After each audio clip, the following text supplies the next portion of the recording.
Assalamualaikum warahmatullahi wabarakatuh. Alhamdulillah. Allahumma sholli wa sallim wa barik ala sayyidina Muhammad wa ala alihi wa ashabihi wa man irtadah amma ba'd. Alhamdulillah hari ini kita diberikan kesehatan dan kesempatan oleh Allah hingga hari ini kita bisa melaksanakan kuliah secara offline di kampus Unsuri Surabaya ini. Mudah-mudahan mata kuliah tafsir Ahkam 1 yang hari ini kita akan membahas tafsir Al-Quran Surah An-Nisa ayat 101 yang ayat tentang sholat dalam perjalanan, dan surah Al-Jumu'ah surah Al-Jumu'ah ayat 9 yaitu tentang sholat Jumat. Dan referensi yang saya pakai adalah tafsir Al-Qurtubi. Sehingga bagaimana penafsiran Imam Al-Qurtubi berkaitan dengan dua ayat ini, mudah-mudahan ada tambahan ilmu buat kita semua sehingga kita bisa memahami, bisa mempraktekkan dalam keseharian sekaligus bisa membimbing umat. Yang paling penting bisa membimbing umat. Karena kuliah ini bukan hanya semata-mata mencari dan mengejar ijazah semata. Kalau ijazah itu memang perlu. Apa itu ijazah? Diijabkan biar sah hubungan suami istri. Hari ini kita akan membahas tentang yang saya sebutkan, dan ini langsung ini nanti juga saya rekam melalui Zoom sehingga nanti bisa saya share lewat YouTube, nanti bisa disimak bareng-bareng. Di Al-Quran tentang sholat dalam perjalanan, surah An-Nisa ayat 101. Di surah An-Nisa ayat 101, A'udzu billahi minasyaitonir rajim. Wa idza darabtum fil ardi falaysa 'alaikum junahun an taksuru minas sholati in khiftum ayyaftinakumul ladzina kafaru innal kafirina kanu lakum aduwwan mubina. Wa idza darabtum a'udzu billahi minasyaitonir rajim. Wa idza darabtum fil ardi falaysa 'alaikum junahun an taqsuru minas sholati in khiftum ayyaftinakumul ladzina kafaru innal kafirina kanu lakum aduwwan mubina. Wa idza darabtum, dan apabila kamu bepergian fil ardi, di muka bumi ini, falaisa alaikum, maka tidak mengapa bagimu, falaisa maka tidak ada, alaikum kepada kamu, junahun. Junahun itu berarti satu tuntutan, antakosuru, jikalau kamu semua mengkosor minas sholah, dari sholatmu, in khiftum, jikalau kamu semua khawatir, ayyaftinakum, jikalau ada fitnah yang akan menimpa kamu, alladzina kafaru, dari orang-orang kafir. Innal kafirina, sesungguhnya orang-orang kafir, kanu, orang-orang kafir itu, lakum, bagi kamu, aduan, musuh mubina yang nyata. Ayat ini menyatakan bahwa kalau kita lihat dari kitab ayat ini adalah bahwa Allah tidak melarang kita mengkosor sholat kita jikalau kita ini takut diserang oleh orang kafir. Karena sesungguhnya orang kafir itu adalah musuh yang nyata. Ayat ini menyatakan pada posisi gawat. Posisi gawat. Posisi gawat itu berarti kita tidak cukup memungkinkan sholat dengan tenang. Sholat ini dengan tergesa-gesa. Sholat yang tergesa-gesa inilah yang kemudian dibolehkan untuk mengqashar. Kalau kita pahami dari khitobnya. Jadi ada ilatnya. Kenapa? Ketika dalam perjalanan, ketika bepergian di muka bumi ini kita boleh untuk mengqashar karena ada kekhawatiran jikalau diserang orang sehingga akan celaka begitu. Diserang musuh karena musuh ini menginginkan kita celaka. Namun demikian saya kutip ini dari Mukhtasar fi Tafsir, wa idza safartum, dan apabila kamu bepergian fil ardi di muka bumi, falaisa alaikum, maka tidaklah ada pada kamu ismun dosa fil qasri sholat, di dalam meringkas sholat rubaiyah yang 4 rakaat itu min arba'i rakaatin, dari 4 rakaat ila rakaataini. Jikalau kamu semua dalam bepergian, maka tidak berdosa jikalau kamu mengqashar meringkas sholat 4 rakaat itu menjadi 2 rakaat. Apa yang sholat 4 rakaat itu? Zuhur, asar, isya. In khiftum, tapi ada kalimat syartiyah. In khiftum, jikalau kamu semua takut ayyul yulhaqakum makruhun minal kafirin. Jikalau ditimpakan kebencian dari orang-orang kafir, berarti tidak berdosa jikalau kita meringkas sholat 4 rakaat itu, jikalau tujuannya adalah menghindar dari ancaman orang-orang kafir. In ada watal kafirin, sesungguhnya permusuhan orang kafir, lakum, bagi kamu, ada watan zahiratan. Ada watun zahiratun bayyinatun, adalah musuh yang nyata, yang musuh yang nampak, yang nyata sekali. Itu. Kalau kemudian saya lihat di tafsir Al-Qurtubi ada fihi ya, tentang mengqashar itu, fihi asrun masail, ada 10 masalah. Bisa dilihat di tafsir Al-Qurtubi. Al-ula, idza darabtum, itu dari Al-Quran surah An-Nisa ayat 101, ada 10 masalah. Wa qauluhu darabatum ai safartum, maksudnya adalah kamu dalam posisi bepergian. Waqat taqaddama, seperti keterangan yang terdahulu, waqtalafat ulama fi hukmil qasri fi safar. Para ulama ini berbeda pendapat tentang hukumnya mengqashar sholat dalam perjalanan. Jadi antara ulama ini berbeda pendapat tentang mengqashar itu. Farwa fi jamaah, diriwayatkan an jamaah, dari jamaah, berarti perawinya banyak. Anau fardun, bahwasanya itu adalah wajib. Wa huwa qaulun Umar bin Abdul Aziz, dan itu ucapan dari Umar bin Abdul Aziz, wal kufiyin ulama Kufah, wal qadhi Ismaili, dan qadhi hakim dari Ismail, Muhammad bin Abi Sulaiman, wahtaju bi haditsin Aisyah, dan itu berdasarkan hadis Aisyah, furidatis sholati rokaatain. Jadi ada yang berpendapat bahwa menjamak itu wajib. Jadi kalau bepergian, makanya ada sebagian dari orang kalau sudah bepergian, dia mengqashar, karena ini pakai pendapat bahwa mengqashar itu wajib. Dikasih rukhsah oleh Allah kok tidak dipakai. Jadi dikasih rukhsah oleh Allah, maka rukhsah itu harus dipakai.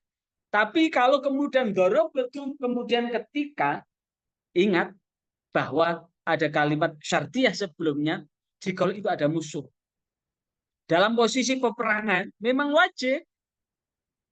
Kalau meninggalkan Kalau kemudian meninggalkan sholat kan berdosa. Kalau kemudian dilanjutkan sholat kan khawatir diserang oleh musuh. Maka mengkosor dengan 2 rakaat itu wajib. Itu di posisi apa? Darurat.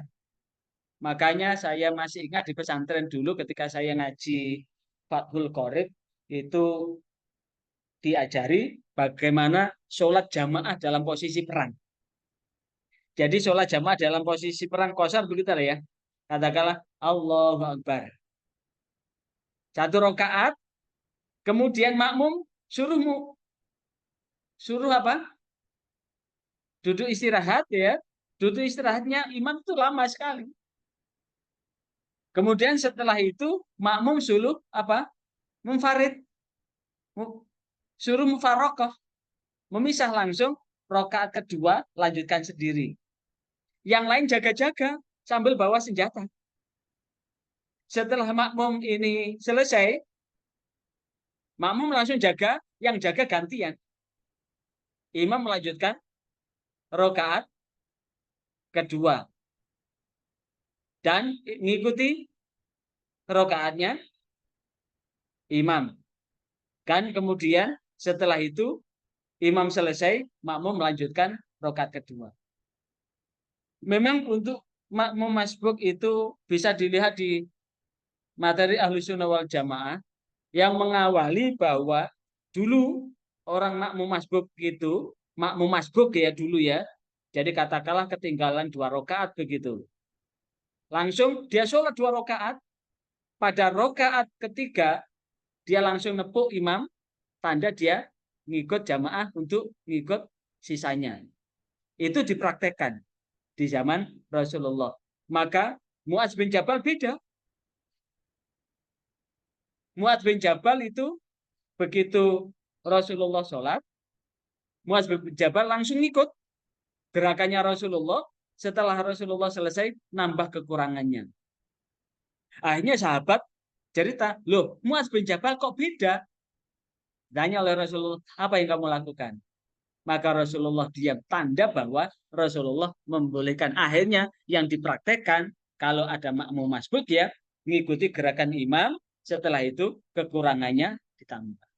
Nah, maka dalam posisi sholat jamaah, dalam posisi darurat, boleh seperti itu. Nah, makanya ini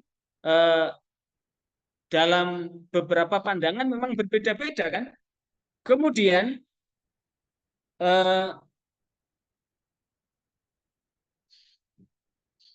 di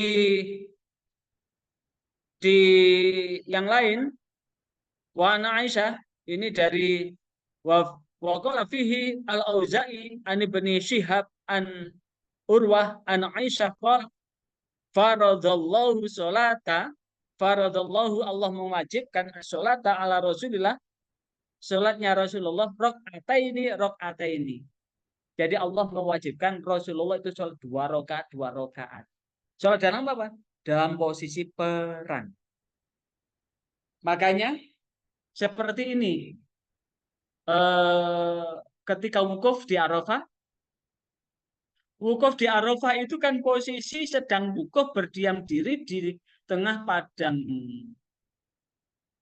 yang panas, yang kering, yang dulu belum ada pohon.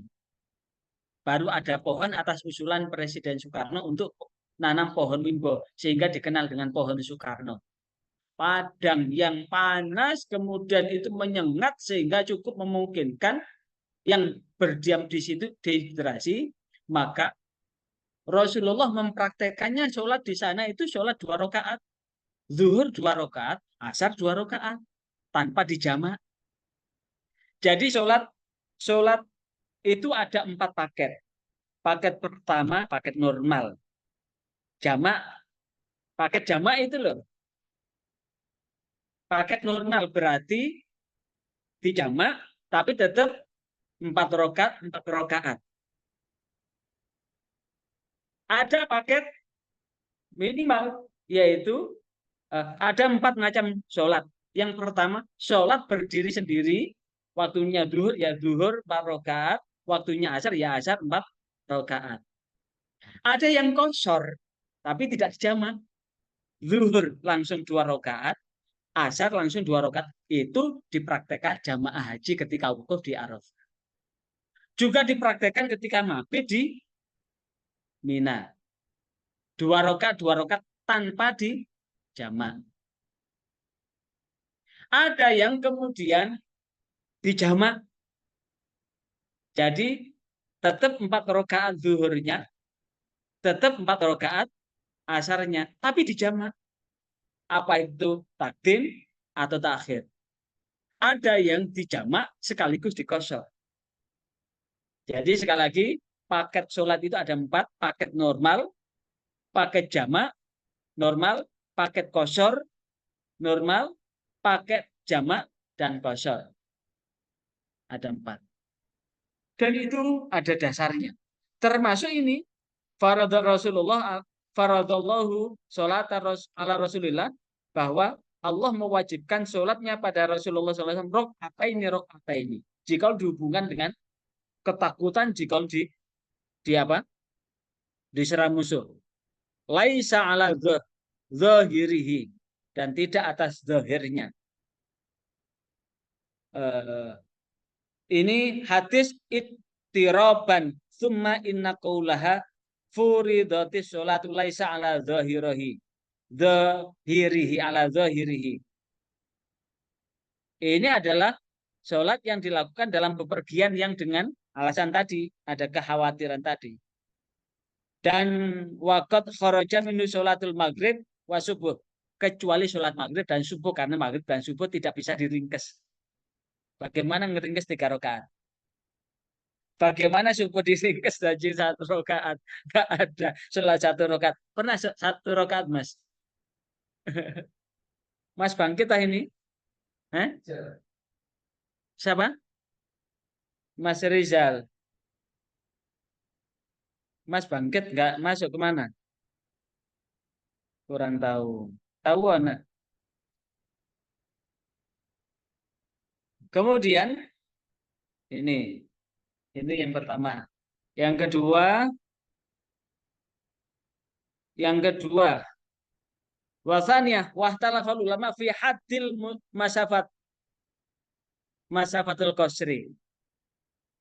Jadi yang pertama itu adalah tentang jamak qasar itu sendiri. Yang kedua, para ulama juga berbeda pendapat tentang batasan masafat fi haddil masafatil lati qasru fiha sholah. Disebut dengan masafatul qasri. Para ulama berbeda pendapat tentang batasan masafatul qasri, jarak yang memungkinkan untuk qasar. Ini waqala Dawud taksuru fi kulli safarin tawilun au qasirin. Dalam ringkas, setiap bepergian itu apakah perjalanan panjang atau perjalanan pendek. Ini menurut Dawud.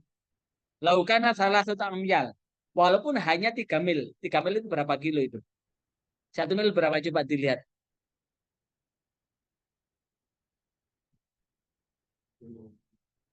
Berapa 1 mil?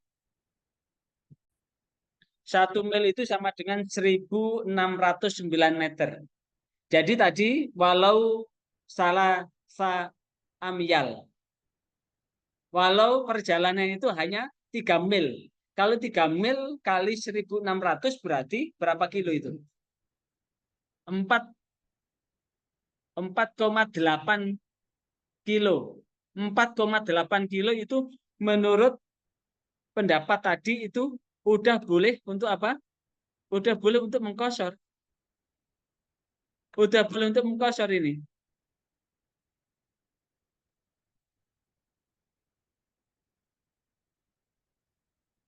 Ini menurut Dawud.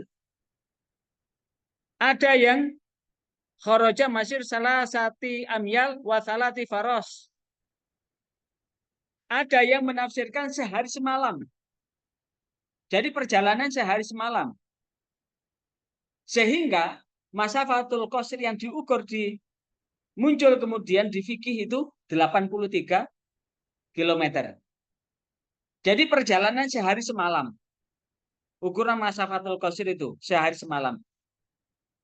Ada yang sehari semalam. Nah, ini terkait dengan perbedaan itu. Yang ketiga berkaitan dengan ihtalafi fi nawi safar. Yang perbedaan ulama yang kemudian membolehkan mengqashar untuk sholat. Fajemaah jihad wal hajj wal umrah wa masar wa madhara anha fi silaturahim wa ihya'i nafs. Hanya itu. Yang boleh sebagian besar ulama itu yang boleh mengqashar yang sepakat adalah jihad, haji, umroh, kemudian dhara untuk melakukan silaturahim, kemudian menghidupkan jiwa menuntut ilmu. Tapi untuk maksiat tidak boleh. Jadi kalau tujuan maksiat mau judi, mau berzina, tidak boleh. Rekreasi, senang-senang,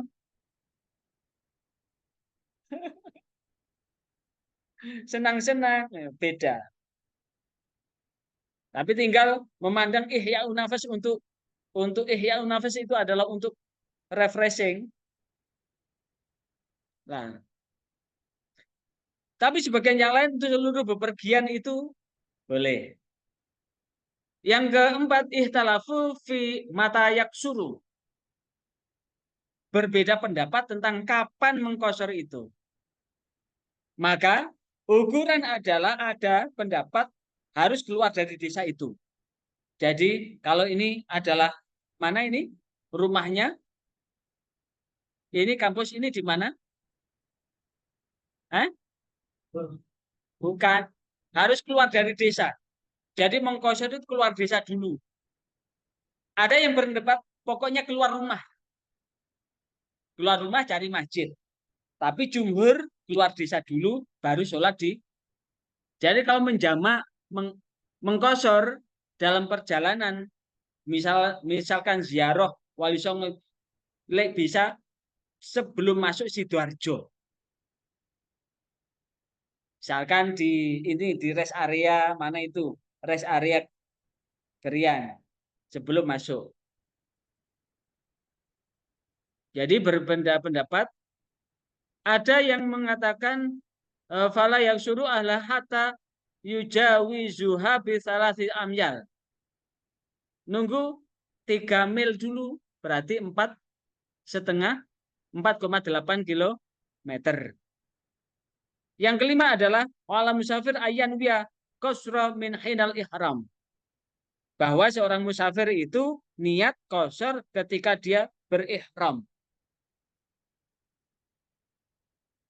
Niat dulu kalau mengqashar. Jadi misalkan nanti mau menjamak begitu ya. Dalam perjalanan. Jamak begitu, niatnya di awal. Diniatkan dulu. Kalau tidak niat tidak bisa. Namanya qadha. Kemudian yang keenam, wa talaful ulama min hadal bab fi maddatil iqamah, tentang iqamah. Apakah di iqamah ya enggak menegakkan? Ada yang enggak, tapi setiap sholat boleh di iqamah karena menggunakan dasar bahwa setiap kali sholat ini ibarat mengutuk pintu. Membuka pintu langit dan yang ke 8 wasabi'ah rawal Muslim an Urwah an Aisyah faradul sholahina faradul harokaatain. Nah ini berbeda pendapat apakah harus 2 rakaat atau tidak. Ini yang terkait dengan ini tafsir itu. Sekarang lanjut untuk meringkas waktu, kita lanjutkan tentang sholat Jumat. Tentang sholat Jumat ya. Dasarnya adalah Al-Quran surah Al-Jumu'ah, sholat Jumu'ah ya. Ayat 9, A'udzubillahi minasyaitonirrajim. Ya ayyuhalladzina amanu idza nudiya lis-sholati min yaumil jumu'ati fas'au ila dzikril wa dzarul bai'. Dzalikum khairul lakum in kuntum ta'lamun. Tafsirnya bagaimana? Ya ayyuhalladzina amanu, hai orang-orang yang beriman, billahi kepada Allah, wa amilu dan beramal bima syara'a lahum, dan beramalah terhadap apa yang telah disyariatkan pada mereka. Idza nadi muadzi, jikalau muadzin memanggil sholat untuk sholat mi yaumil jumu'ah, dari hari Jumat, ba'da su'udil khatib, maka ba'da su'udil khatib alal mimbar, sebelum khatib ke mimbar loh ya, sebelum khatib ke mimbar, sesudah khatib naik ke mimbar ya, fas'au, maka pergilah ila masajid lihuduril khutbah wasolah, maka segeralah berangkat untuk menghadiri, mendengarkan khutbah dan sholat. Watrukul baik, tinggalkan perdagangan, li Allah yash wulukum anito'ah, supaya kamu tidak termasuk orang yang dikalahkan, yang tidak taat karena dikalahkan dengan perdagangan itu. Nah, inilah yang kemudian ada beberapa, sampai ini ada 3 masalah di tafsir Al-Qurtubi. Intinya bahwa sholat Jumat itu wajib bagi laki-laki dan tidak wajib bagi yang lain, dan bahkan jikalau kemudian 3 hari dia meninggalkan sholat Jumat, maka dia harus bersyahadat lagi karena dia dihukumi sebagai orang yang kufur. Maka ini bahwa terkait dengan sholat Jumat ini adalah wajib, tinggalkan, jangan sampai kemudian dengan dagang itu dikalahkan dengan dagang. Makanya kadang ada yang menyampaikan bahwa bepergian di hari Jumat itu makruh karena meninggalkan sholat. Kalau bepergian sesudah sholat Jumat itu malah sunnah, malah utama. Wa idza qudiyatish shalah yaumil jumu'ah fas'au ila dzikrillah wa dzarul.